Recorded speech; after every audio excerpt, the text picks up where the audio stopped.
Welcome to BJB channel, everybody. Today we are going to discuss about genetics. Here, in the genetics, today in this class we are discussing about monohybrid.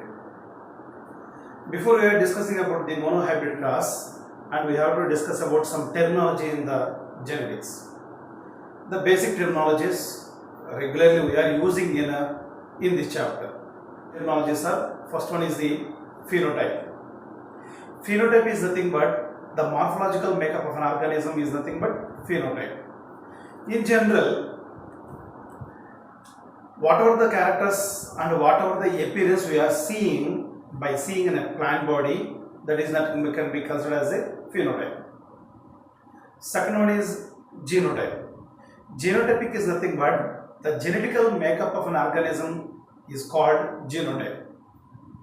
Generally, we can't see the internal characters of an organism, that is nothing but genotype. Phenotype we can see through our naked eye, but in case of genotype, we can't see what are the characters which are present inside the plant body. For example, we can't see the structure of the xylem of a plant body, that is a genotype, and we can't say and what type of enzymes are present inside the plant body, that is one character of the plant body. These are some examples of it. Is homologous chromosomes. Homologous chromosomes are nothing but the similar identical chromosomes of an organism is nothing but homologous chromosomes. Means both the chromosomes are related to the same, the behavior, the shape and structure, and everything is the same, and the type of chromosomes can be called as a homologous chromosomes. Next one is the diploid.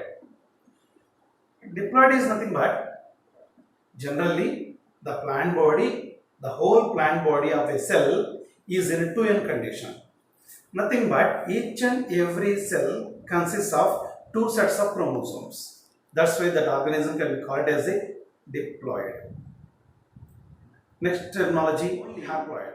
One set of chromosomes are present in an organism, in each and every cell of an organism, that can be considered as a haploid. Haploid is nothing but only one set of chromosomes are present. Diploid is nothing but two sets of chromosomes are present in a cell of an organism.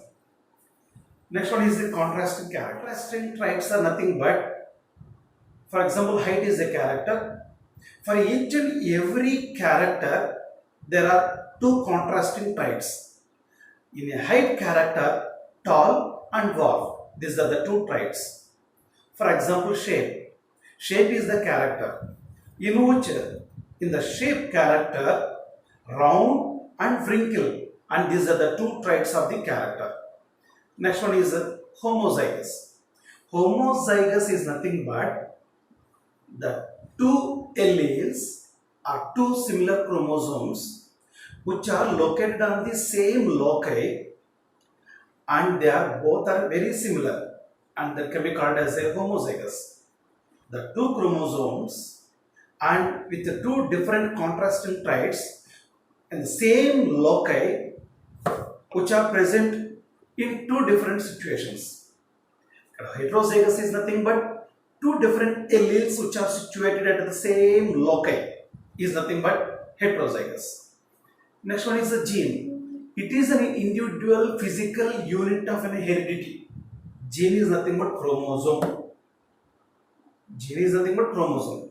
Whatever the material which is inherited from one organism to the another organism, that material can be called as a gene. And trait. Trait is nothing but trait and character, both are the same. For suppose each and every organism, n number of characters are there. For example, the character, hair color is the character, and shape of the face is one character, length of the body is one character, color of the flower is one character, my voice, nature of my voice, my bass voice is one character, and these are the, if you say in one organism, n number of characters you can find, and for each and every character, both are the come under the character color. So in the same color, character, it has two contrasting traits. Next one is the allele. Allele is nothing but alternative form of a gene. Here, for example, in genetics, and we know that capital T and small t. Each and every trait, for our understanding purpose, trait can be mentioned in the form of an English letter, that is capital T or small t, any alphabet. For example, color. For our understanding purpose and for our convenience, for color character we given C, and for height tall character, and we given the allele, the English alphabet name, that is capital T. So like that, allele is nothing but it is an English letter, and it denotes it is whether it is dominant or recessive. That is, let us discuss about monohybrid cross. This monohybrid, dihybrid, trihybrid, backcross, test cross, and all these are all the experiments conducted by the father of genetics, Gregor John Mendel. Actually, Mendel is a mathematician, is a mathematics faculty actually. Because of his own interest on biology, he came into the biology field and he worked out on particularly inheritance of the characters, means transformation of characters from parents to the offsprings. Initially, first time he conducted many experiments on inheritance, transformation of characters from one generation to another generation. So for his experiment, and initially he conducted the experiment on this inheritance, so that, and we considered, and he is the father of genetics, he conducted many experiments on the transformation of the characters, but each and every experiment he failed. He failed in many hundreds of experiments because he crossed between the two plants by the result, and he is going to expect in their progeny, he expected some characters. The characters are belongs to both the parents, maybe mother and father. He expected 50% of the mother characters and 50% of the father characters definitely transmitted to the progeny he expected, but he failed. In that case, only mother character is transferred to the progeny and father character is not transferred. He is surprised. In this experiment, he failed. Conducted the next experiment. Again, he taken one more plant and he crossed between the two parents. In the first progeny, the progeny received only father characters, not the mother characters. And he expected, no doubt, the mother characters will be transmitted to the progeny. But unexpectedly, father characters are transmitted. Again, he failed. Like that, in the third experiment, he expected nearly 25% of the father and 25% of the mother characters are maybe definitely will come to the progeny and the characters will be reflected. He expected that, but he got a different characters. Those characters are completely absent from the mother and father. The new characters are developed in the progeny. In the third experiment, that is also he failed. Like that, many experiments he conducted on the many plants, particularly pea plant, but he failed in many experiments. At that time, he is going to suicide because of his failure. Before going to die, he start analyzing why I am going to die. Reason, what I expected in the progeny, I didn't see that some new characters, maybe other racial characters are expecting from the progeny. Because of the reason, I am going to die. Means what I am expected in the progeny, that is not at all reflected. That is my problem. Means he concluded the great definition. Genetics is nothing but we can't decide the characters, we can't define, we can't guess, and we can't expect what of the characters are expected in the progeny. That is nothing but genetics. What are the characters are inherited from the mother and the father, and how many characters are inherited, and how many characters are not inherited. All the characters are inherited or not, that you can't say. Everything is probability, maybe or may not be. Characters move from father and mother to progeny. You can't expect, you can't suspect. That is nothing but genetics. That is nothing but inheritance. Then he concluded the definition. Again, that means he succeeded every experiment. That means whatever expected in the progeny, that is not reflected, so that he success in each and every experiment. And finally, he succeeded in the genetics. For demonstration and for explaining, Gregor John Mendel selected Pisum sativum, that is the pea plant, because there are some reasons are there. They are, Pisum sativum, it is easy to cultivate. It is easy to cultivate and no need to care much more. And second one, it is an annual plant. Means it can grow only once in a year, or 6 months or 7 months. After that, it will die. It is an annual plant. And third one, it is self-pollinated as well as in cross-pollinated. Both. So both the possibilities are there in the pea plant. That's why he selected Pisum sativum. Next, whatever the hybrids, means the progeny will become from the parent, definitely they are fertile. And one more thing, in this Pisum sativum, number of characters, more number of characters are there, so we can do more and more experiments on these characters. And next one is it produces large number of seeds. Because of all these reasons, he selected particularly Pisum sativum. So these are because of these reasons Mendel collected Pisum sativum. Right. Next one is now we discussing very core concept, that is the monohybrid cross. Monohybrid cross is nothing but selection of only one character for the crossing between the two plants.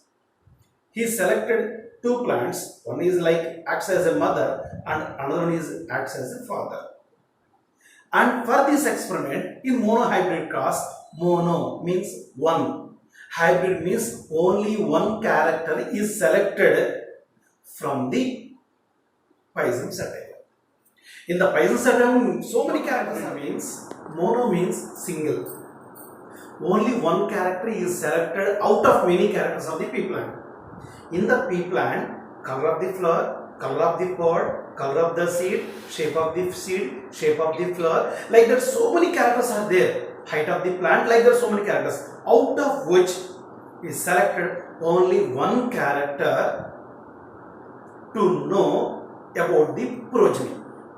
That's why, and this can be called as a monohybrid cross. In this experiment, he selected the character height. Means you know very well, height is the character. For this character, two contrasting traits are there. One is the tall another one is dwarf. Tall and dwarf. So he selected the character height. For the character height, that is tall and dwarf. Two traits he selected. For each and every trait can be mentioned by an allele, that is capital T and small t. He selected very pure breed, that is a pure tall plant, and he selected a pure dwarf plant. These are the two plants he selected. This is a pure tall and this is a pure dwarf. And he crossed these two plants by the result, and what will be the F1 progeny is going to be expected. In the F1 progeny, he got all are tall. Tall is phenotypically, by seeing through a naked eye, it is really tall. But genotypically, you can't see is it really tall or not. If you want to know about the genotype of the progeny, we have to do self-pollination among the F1 progeny.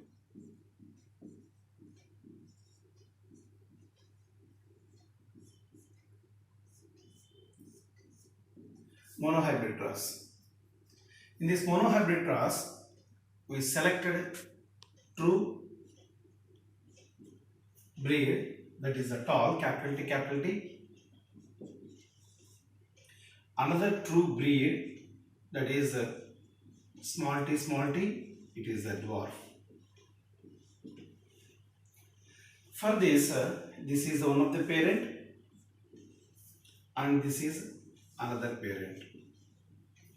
We did the cross between these two and their gametes, it is capital T and its gamete is small t. You know, this is a diploid. Two sets of chromosomes are there. It is a haploid. Only one set of chromosome is there present here. And the two gametes are fused together and to form zygote, that is capital T and small t. This is the F1 generation.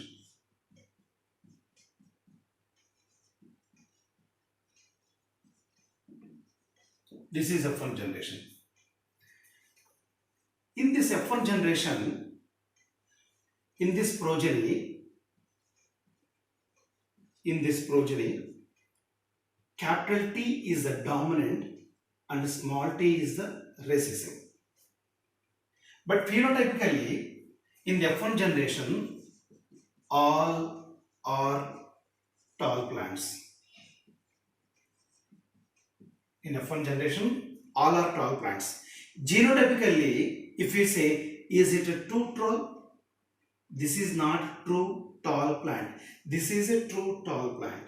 And this can be called as a hybrid tall plant genotypically. Phenotypically, all are tall. You can't say, for suppose this is a tall plant. This is a tall plant. If you see, if you get any plant from the outside, this is a tall plant. Can you say, internally the dwarf character is there inside the plant? Can you say? You can't say that. You can't say, and you can't see that also. That is nothing but genotyping.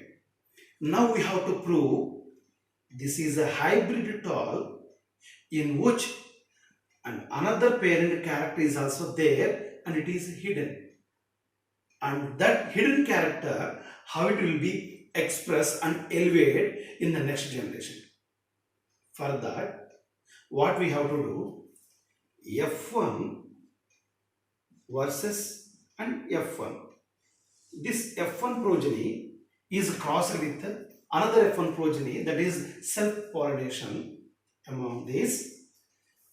For that, means F1 is nothing but capital T, small t, and F1 is nothing but capital T and small t. And their gametes is, they are heterozygous. Capital T, small t is nothing but they are heterozygous and they are homozygous. Capital T, small t are the gametes. And these another F1, their gametes are also capital T and small t. These are the gametes. By using Punnett square, and we have to, this is the checkerboard, it is also called punnet square. By using the punnet square,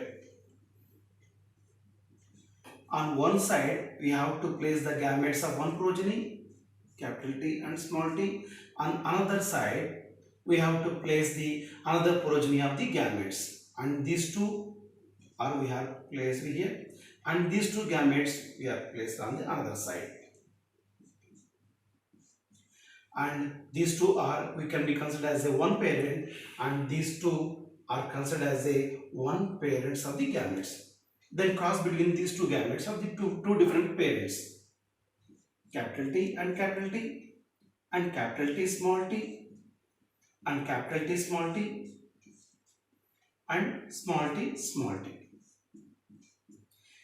In this punnet square, we find out there is one true homozygous plant and another true homozygous plant, and these two are heterozygous hybrid plant.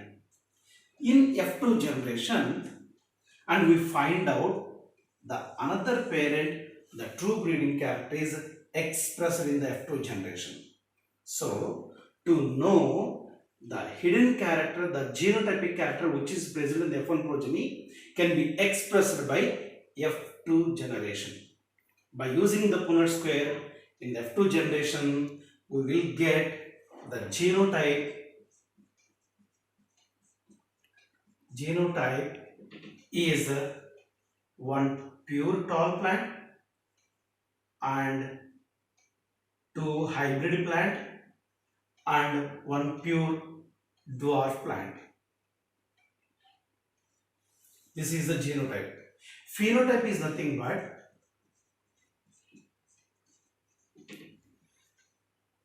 by seeing our naked eye, and we can see capital T is a tall, capital T small t is also a tall, and capital T small t, this is also tall, and this is a dwarf.